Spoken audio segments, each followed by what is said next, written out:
கதாநாயகனான விஜய் சேதுபதி அவர்களை அழைக்கிறோம்.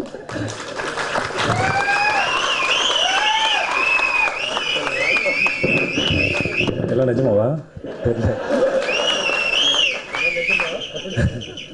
முதல்ல வந்திருக்க பத்திரிகை ஊடகங்களுக்கு வணக்கம். மேடையில் வந்திருக்க எல்லா பெரியவங்களும் நன்றி. உங்களோட டைம் ஒதுக்கி இங்கே வந்ததுக்கு மிகப்பெரிய நான் எதிர்பார்க்கவே இல்லை இவ்வளோ பெரிய ஈவெண்ட்டாக போகும்னு சொல்லிட்டு. அண்ட் எனக்கு இவ்வளோ பில்டப் சத்தியமாக தாங்கணும்னு தெரியல. Thanks so much. முதல்ல இந்த படத்தை பற்றி சொல்லணும்னா, இன்றைக்கி ஒரு நாள் ஃபோன் பண்ணாப்பில் இந்த மாதிரி பாலகிருஷ்ணன் சார் வந்து பண்ணுறேன். யார் பாலகிருஷ்ணன் கேட்டேன். இந்த மாதிரி மேனேஜர் அப்படின்னாரு. அதே பாலகிருஷ்ணன் சார்கிட்ட நான் வந்து 2011 வந்து என்னோடய ஃப்ரெண்டு ஒரு கதை வச்சுருந்தேன்.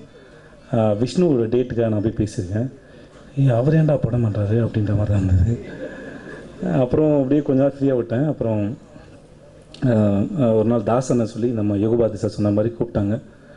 அடித்தேன். சரி, ஏன்னா ஃபஸ்ட் டைம் வந்து ஒரு மியூசிக் டைரக்டரும் லிரிக் டைரக்டரும் ஃபோன் பண்ணி கதை கேட்டு பாருங்கள் நல்லாயிருக்குன்னு சொல்லும்போது கொஞ்சம் சர்ப்ரைசிங்காக இருந்துச்சு. சரி இப்போ கேட்போம் அப்படின்னு சொல்லி தான் போனேன்.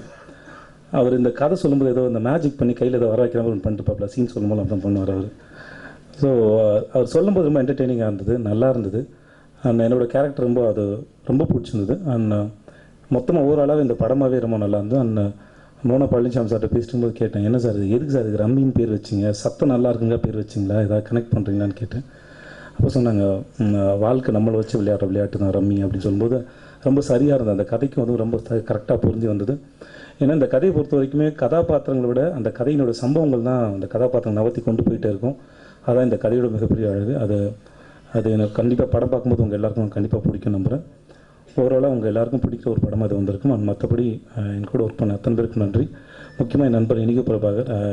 எல்லாம் சொன்னால் ஈகோ இல்லாமல் நான் ஒர்க் பண்ண கண்டிப்பாக இந்த சைடு இல்லைன்னா அந்த சைடும் இல்லாமல் இருக்கணும் இல்லையா. கண்டிப்பாக இனிகோ விட்டு எந்த ஈகவும் கிடையாது.